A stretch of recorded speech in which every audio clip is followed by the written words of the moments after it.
They survived. That's it.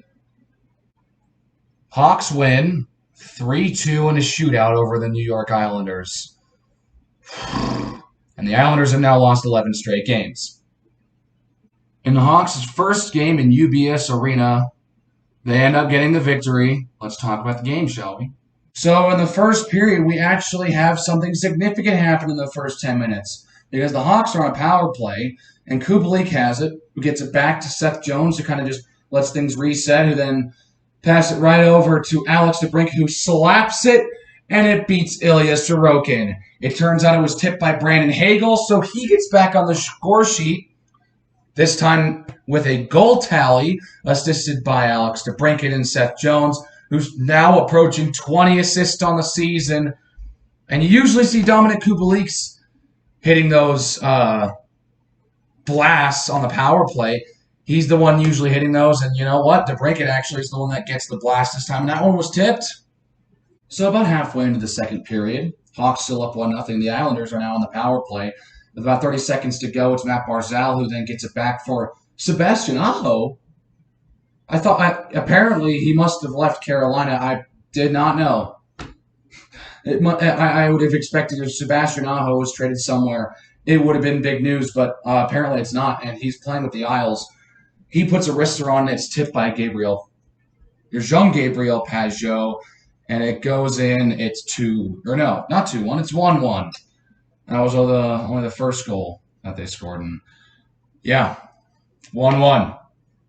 So that would be the score going into the third period. So into the third period we go. About 6 minutes into the third period, Eric Gustafsson takes it into the zone first off. He tries to get a pass over to Alex DeBrincat. That pass is not connected. It ends up still having the trajectory. And Dylan Strome's back there to, back up if they needed a second pass option.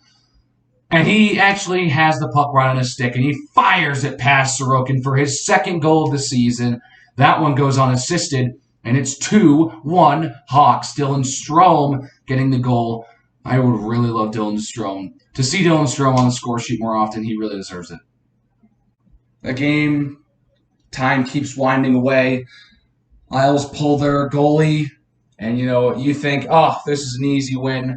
It's the Isles. They're on a 10-game losing streak. It's about to be 11. They're not going to get any points in this game. We're going to get the 2 points. Easy win. It's over, right? Well, here's where you're wrong, folks, because the Hawks like to make things interesting all the time. So, under 10 seconds to go, Matt Barzal has the puck. He gets it back for Dobson. And he kind of fires it on net, and it goes in with under 3 seconds to go. So the Isles tie it literally in the last good chance that they would have in the entire game. And in some other times, there may have been some interesting moments, but in this overtime, there was pretty much nothing.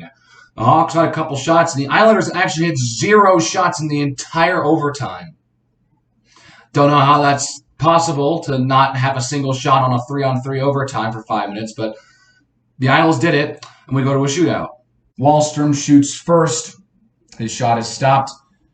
Jonathan Toews shoots as per usual, as number 1 for Chicago. His shot is stopped. And then Matt Barzal, that's the right name, he shoots. It's stopped by Fleury. And then comes Patrick Kane. He won the game against Washington. And this time he does it again because he moves up and does the patent slow down as he usually does, bunch of stick handles, and he puts it past Sorokin. You can't stop Patrick Kane. And, well, Anthony Beauvillier, his shot saved by Fleury, and the Hawks survive.